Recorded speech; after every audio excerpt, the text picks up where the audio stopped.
ಇಷ್ಟು ಜನ ಪಬ್ಲಿಕ್ ಇದ್ದರೂ ಈ ಸಾಹಸ ಮಾಡ್ಬೇಕಾದ್ರೆ ಸಣ್ಣ ವಿಷಯ ಅಲ್ಲ. ಅದು ಒಂದು ಧ್ಯಾನ ಹೇಳೋದಾಗಲಿ, ಧ್ಯಾನ ಮಾಡಕ್ಕೆ ಬನ್ನಿ ಅಂತ ಹೇಳೋದಾಗಲಿ ಸಣ್ಣ ವಿಷಯ ಅಲ್ಲ. ಧ್ಯಾನ ಭಾಳ ಸಿಂಪಲ್ ಅದ. ಸಣ್ಣ ಬುದ್ಧಗಳೇ ಇರ್ತೇವೆ ನಾವೆಲ್ಲ. ನಾವು ಬುದ್ಧತ್ವದ ಹಾದಿಗೆ ಹೋದೆವು ಅಂದ್ರೆ ನಾವು ಬುದ್ಧರಂತ ಆಗ್ತೀವಿ. ಬುದ್ಧ ಅಂದರೆ ಜ್ಞಾನ, ಬುದ್ಧ ಅಂದರೆ ಅರಿವು. ನಾನು ಸೂಸೈಡ್ ಮಾಡ್ಕೊಳಕ್ಕೆ ಹೋಗಿದ್ದೆ, ಬಟ್ ನಾನು ಬದುಕಿದ್ದೆ ಕೇವಲ ಧ್ಯಾನ ತಪಸ್ಸನ್ನ ದಮ್ಮನಿಂದ. ಒಳ್ಳೆ ಸಂಸ್ಕಾರ ಕಲಿಸ್ದೆ. ಇವತ್ತು ಆಧುನಿಕ ಜಗತ್ತಿನೊಳಗೆ ಏನಾಗ್ತದೆ ಅಂತ ನೋಡ್ರಿ, ಎಲ್ಲರೂ ಮಾನಸಿಕ ನೆಮ್ಮದಿ ಭಾಳಷ್ಟು ಕಳ್ಕೊಳ್ತಾರೆ. ಎಷ್ಟು ಮನೆಗೆ ನೋಡ್ಬೇಕು, ಒಂದು ಕುಟುಂಬದ ಸಣ್ಣ ಕುಟುಂಬ ಇರಲಿ, ದೊಡ್ಡ ಕುಟುಂಬ ಇರಲಿ, ಆ ಕುಟುಂಬದಾಗ ನೆಮ್ಮದಿ ಎಂಬುದಿಲ್ಲ. ಒಳ್ಳೆ ಸಂಸ್ಕಾರ ನಾವು ಮಕ್ಕಳಿಗೆ ಕಲಿಸಿದ್ರೆ ಅಂದ್ರೆ ಆ ಹಾದಿಗೆ ಆ ಮಕ್ಕಳು ಹೋಗ್ತಾರೆ.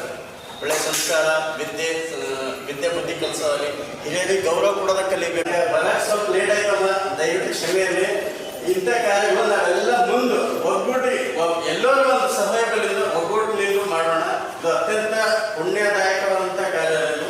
ಯಾಕಂದ್ರೆ ಧ್ಯಾನ, ಧಮ್ಮ, ದಾನ ಇವು ಜೀವನದಾಗ ಬಹಳಷ್ಟು ಪ್ರಾಮುಖ್ಯವ.